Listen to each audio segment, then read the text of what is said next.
Hi, my dear students. Welcome back to my channel, Competitive English School. Today, I will share an editorial letter from PK they Sarkar. PK দে সরকার থেকে আজকে আমি একটা editorial letter তোমাদের সাথে share করব। Topic number is 9। 9 number টপিকে আছে write a letter to the editor of a newspaper complaining about overcrowded bus। তাহলে এইটাকে তুমি একটা চিঠি লেখো, এইটা কমপ্লেন করে যে ওভারক্রাউডেড বাস হলে তার কী অসুবিধা হয় এই নিয়ে তুমি এইটাকে একটা চিঠি লেখো। তোমরা বেশ কিছুদিন আগে আমাকে কেউ একজন কমেন্ট সেকশানে জানিয়েছিলে যে যদি আমি পিকে দে সরকারের বই থেকে এই টিউটোরিয়ালগুলো শেয়ার করি তাহলে তোমরা উপকৃত হবে।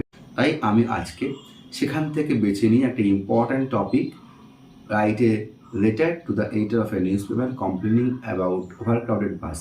ওভারক্রাউডেড বাস হলে তাতে চড়তে কী অসুবিধা এবং মানুষ কী ধরনের প্রবলেম ফেস করে তাই নিয়ে আমি একটা এডিটোরিয়াল লেটার তোমাদের সামনে প্রেজেন্ট করব।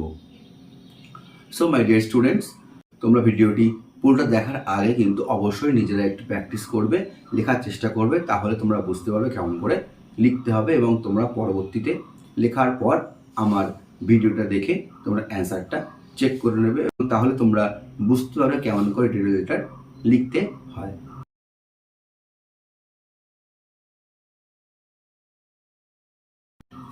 সো মাই ডিয়ার স্টুডেন্টস, আমি এবার সরাসরি চলে যাচ্ছি অ্যান্সারে। Solution and analysis. এডিটোরিয়াল লেটারের শুরুটা সবসময় হবে এইভাবে, টু কমা দ্য এডিটর। তারপর নিউজ পেপারের নাম এখানে লেখা যাবে না, এই কারণেই কোনোটা কম্পিটিটিভ এক্সাম বা WBCS এক্সামে কখনো এরকম নিউজ পেপারের নাম লেখা যায় না, বলে তার পরিবর্তে ABC বা XYZ ইউজ করুন। তাই আমি লিখেছি ABC news paper GHY place. তারপরে অবশ্যই একটা সাবজেক্ট দিতে হবে, যেহেতু আমার টপিকটা ওভারক্রাউডেড বাসকে নিয়ে তাই আমি সাবজেক্ট দিয়েছি complain on overcrowded bus. Overcrowded বা ভিড় বাসের উপর একটা কমপ্লেন। তারপর লিখতে হবে, স্যালুটেশন দিতে হবে স্যার বলে, স্যার, এবং অবশ্যই কমা দিতে হবে এবং তারপর শুরু করতে হবে তার নিচের লাইন থেকে। It is very painful to inform you through the columns of your esteemed daily. এটা আমার কাছে খুব দুঃখজনক আপনাকে জানাতে আপনার কাগজের কালামসের প্রতিদিনের যে কলাম তার মধ্যে দিয়ে, that being a regular passenger of public buses I am to face tremendous situation every day in the official hours during my journey from Sithi to National Library। প্রতিদিনকার প্যাসেঞ্জার হয়ে পাবলিক বাসে আমাকে face করতে হয় একটা মারাত্মক situation প্রত্যেক দিন। কখন না, ইন দ্য অফিসিয়াল আওয়ার্স, যখন অফিসিয়াল আওয়ার্স থাকে, সবাই নিত্যযাত্রী ওরা অফিসে যায়, যাওয়ার সময় এবং ফেরার সময়, ডিউরিং মাই জার্নি, আমার জার্নির সময় সিথি থেকে ন্যাশনাল লাইব্রেরির দিকে, ন্যাশনাল লাইব্রেরিতে। Generally the buses are overcrowded, সাধারণত বাসগুলো পুরোপুরি মানুষ দিয়ে পূর্ণ থাকে, ওভারক্রাউডেড থাকে। And catching the bus from city I can not have even a little room to manage myself standing somehow in the bus.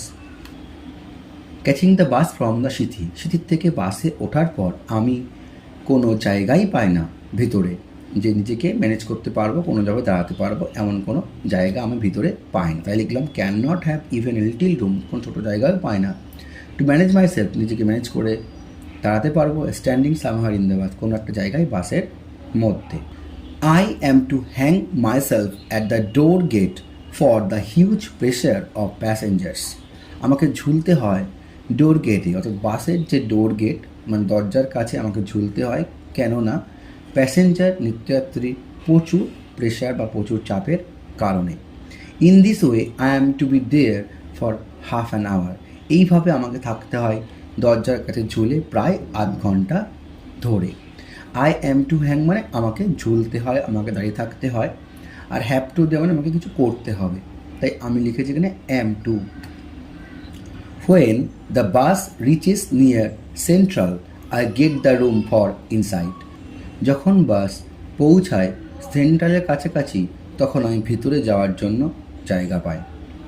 Two have a seat, to seat is just before 20 minutes when I leave the bus for my destination. To have a seat, একটা বসার জায়গা পেতে, S E A T seat মানে বসার জায়গা, to seat বসতে, is just before 20 minutes আগে, 20 minute আগে, when I leave the bus for my destination, যখন আমি বাসটা ছাড়ি আমার গন্তব্যের জন্য তার ঠিক 20 মিনিটস আগে আমি একটা বসার জায়গা পাই। So my regular journey has turned to be distressful due to the overcrowdedness of this buses. তাই আমার প্রত্যেক দিনকার যাত্রা প্রচণ্ড পরিমাণে কষ্টদায়ক, পেনফুল বা ডিস্ট্রেসফুল হয়ে গেছে। কি কেন না, বাস প্রচুর পরিমাণে ক্রাউডেড হয়ে যায়, ওভার ক্রাউডেডনেস অফ দিস বাসেস, এই সমস্ত বাসগুলো প্রচুর জ্যাম হয়ে যায় বা প্রচুর লোকের ভিড় হয়ে যায়। Accidents occur very often for hanging outside in the door gate. দুর্ঘটনা প্রায়ই ঘটে এই যখন মানুষেরা বাসের গেটে ঝুলতে থাকে। It may also invite the loss of lives, এর কারণে মানুষের প্রাণহানিও হতে পারে। ইট মে অলসো ইনভাইট মানে ইনভাইট করতে পারে লস অফ লিভস, মানুষের জীবনহানি ঘটতে পারে। আমি নেক্সট প্যারাতে লিখলাম, তোমরা মনে রাখবে যে যখনই আমরা কোনো একটা এডিটোরিয়াল লেটার লিখবো কোনো প্রবলেম নিয়ে, so you are going to be officer বা মিসলেনিয়াস হোক বা ডাব্লিউবিসিএস হোক, তো তোমাকে কিন্তু অবশ্যই কিছু মেজার লিখতে হবে যে কীভাবে তুমি সেটাকে ওভারকাম করবে। তাই কিন্তু আমি এখানে মেজারটা মেনশন করেছি। So to avoid hazard I just try to mention some of the remedies here. তাই এই ধরনের হ্যাজার্ডকে অ্যাভয়েড করতে আমি এখানে চেষ্টা করেছি কিছু রেমেডি দিয়ে দেওয়ার জন্য চেষ্টা করেছি। More buses should be introduced in the official আওয়ার্সে আরও বেশি করে বাস চালানো উচিত, তাহলে এই ভিড়টা হবে না। The crowded buses should not stop in the stoppages to carry more passengers.